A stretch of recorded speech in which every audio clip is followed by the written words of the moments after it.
কখনো কি এইভাবে টক দই বসিয়েছেন? না বসিয়ে থাকলে একবার বসিয়ে দেখুন, 100% টক দই বসবে। আসসালামু আলাইকুম বন্ধুরা, কিচেন বাঙালিয়ানা চ্যানেলে আপনাদের সবাইকে স্বাগত জানাই। সবার প্রথমে একটা প্যানের মধ্যে অল্প একটু পানি দেওয়ার পর 1/2 লিটার দুধ দিয়ে দিয়েছি।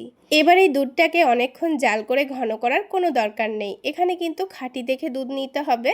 তারপরে আমি এখানে 10 টাকা দামের গুঁড়ো দুধের প্যাকেট 2 প্যাকেট দিয়ে দেব। তাহলে অনেকটা সময়ও বেঁচে যাবে আর এই দুধটা জাল করে কিন্তু কমবেও না, দইয়ের পরিমাণটাও বেশি হবে। তো 2 প্যাকেট গুঁড়ো দুধ দেওয়ার পর এটাকে মিশিয়ে নিতে হবে।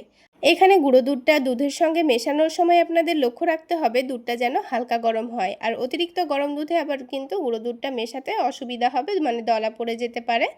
তাই কুসুম গরম দুধের মধ্যেই কিন্তু গুঁড়ো দুধটা মিশিয়ে নিয়ে কিছুক্ষণ ভালোভাবে ফুটিয়ে নিয়েছি। তারপর দুধটাকে নামিয়ে ঠান্ডা করে নেব। এখন এটাকে সাইডে রেখে দিচ্ছি।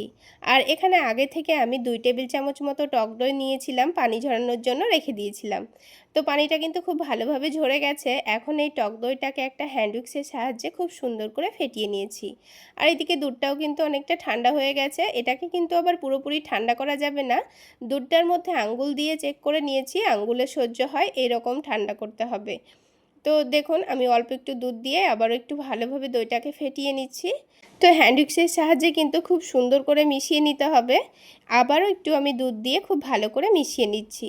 এবার এই পুরো দুধটাকেই কিন্তু আমি সব দুধের মধ্যে দিয়ে দেব।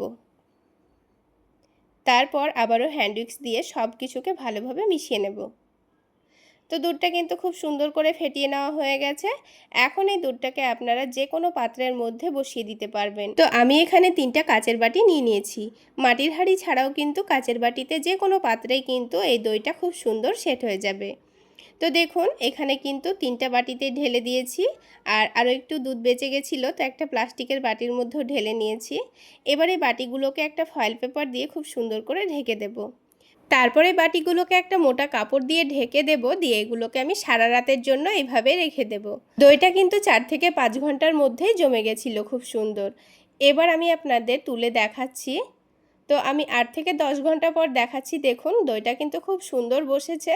তো এবার এটাকে আমি 2 ঘন্টা ফ্রিজে রেখে দিয়েছিলাম, তারপর আমি আপনাদের দেখিয়ে দিচ্ছি। তো দেখুন বন্ধুরা কত সুন্দরভাবে দইটা জমেছে, একটুও কিন্তু পানি ছাড়েনি। আর দেখুন বাটিটা উল্টে দিলেও কিন্তু দইটা নিচে থেকে পড়ছে না। আর দেখুন প্লাস্টিকের বাটিতে যে দইটা বসিয়েছিলাম সেটাও কিন্তু খুব সুন্দর বসেছে। তাহলে বন্ধুরা আজকের এই টক দই রেসিপিটা আপনাদের কেমন লাগলো অবশ্যই কমেন্ট করে জানাবেন। আর ভালো লাগলে চ্যানেলটি সাবস্ক্রাইব করে পাশেই থাকবেন। তাহলে বন্ধুরা আজকে এই পর্যন্তই। সকলে অনেক বেশি ভালো থাকবেন, সুস্থ থাকবেন।